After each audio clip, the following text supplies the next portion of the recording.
24 election తర్వాత నెల్లూరు జిల్లా ఒక ఫ్యాక్షన్ జిల్లాను తలపిస్తూ ఉంది. మొట్టమొదటగా గోవర్ధన్ అన్న పైన లేని తప్పుడు కేసులు పెట్టి దాదాపు 40 రోజుల పైన ఆయన్ని జైల్లో పెట్టడం జరిగింది. ఆ కారణంగా ఆయన్ని తీసుకుపోయి జైల్లో పెట్టారు. ఎప్పుడు కూడా అరెస్టులు లేకపోతే ఇవన్నీ కూడా ఎప్పుడు కూడా నెల్లూరు జిల్లాలో లేవు. కేసు పెట్టుకుంటేనే అదొక పెద్ద విషయంలాగా ఉండేది.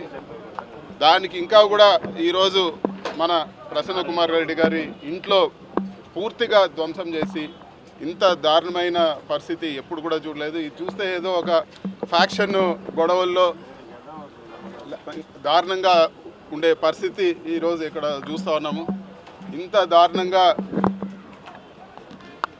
ఒక వయసైన వ్యక్తి ఇంట్లో ఉన్నప్పుడు ఒక పెద్ద అల్లరిమూక వీడియోస్ కూడా చూడడం జరిగింది.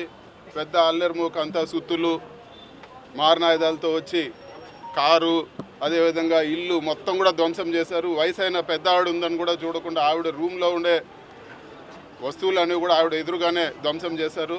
ఎంతో పెద్ద నాయకురాలి భార్య ఆవిడ, జిల్లా అంతా కూడా ఎంతో గౌరవం ఇచ్చే నాయకురాలి భార్య ఆవిడ అంత పెద్ద ఆవిడ ఉందని కూడా చూడకుండా ఈరోజు ఇంత దారుణంగా చేయడము చాలా దారుణమైన విషయము.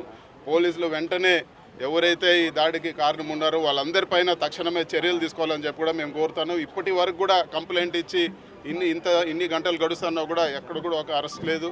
అదేవిధంగా ఎక్కడ కూడా ఇప్పటి వరకు కేసు ముందుకు పోయే పరిస్థితి కూడా కనపడడం లేదు.